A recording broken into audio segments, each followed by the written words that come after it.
ছোট এক শহরে এক মেয়ে বাস করত।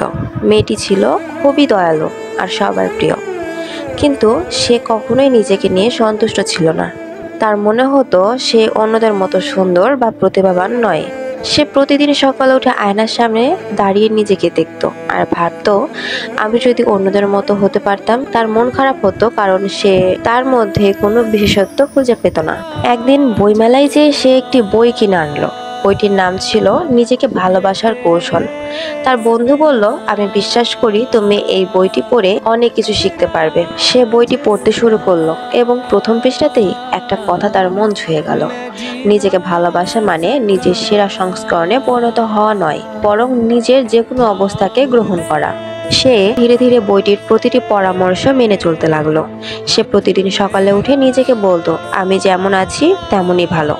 সে তার প্রতিটি ছোট ছোট সাফল্যকে উদযাপন করতে শিখলো। সে তার জীবনধারায় ছোট ছোট পরিবর্তন আনা শুরু করলো। সে স্বাস্থ্যকর খাবার খেতে শুরু করলো, নিয়মিত ব্যায়াম করত এবং যোগ ব্যায়াম করত। সে প্রতিদিন কিছুটা সময় নিজের জন্য সংরক্ষণ করত এবং তার প্রিয় শখগুলি নিয়ে ব্যস্ত থাকতো। একদিন সে আয়নার সামনে দাঁড়িয়ে নিজের প্রতিচ্ছবির দিকে তাকালো আর সত্যিই হাসলো। সে বুঝলো যে তার ভেতরেও অনেক সৌন্দর্য আছে, যা শুধু দেখার জন্য একটু ভালোবাসার প্রয়োজন ছিল। সে এখন সত্যিই সুখী।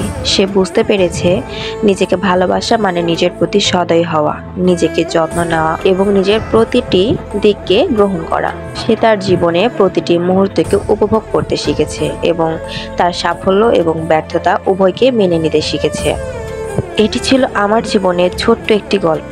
এই গল্পটি আমাদেরকে শিখিয়ে দেয় যে নিজেকে ভালোবাসা মানে নিজেকে অন্যদের সাথে তুলনা না করে নিজের যে কোনো অবস্থাকে গ্রহণ করা। প্রত্যেকেই অনন্য এবং বিশেষ, এবং নিজেকে ভালোবাসা হলো সেই বিশেষত্বকে স্বীকৃতি দেওয়া। প্রতিদিন নিজেকে ভালোবাসুন, নিজের যত্ন নিন এবং নিজের মতো করে জীবনকে উপভোগ করুন।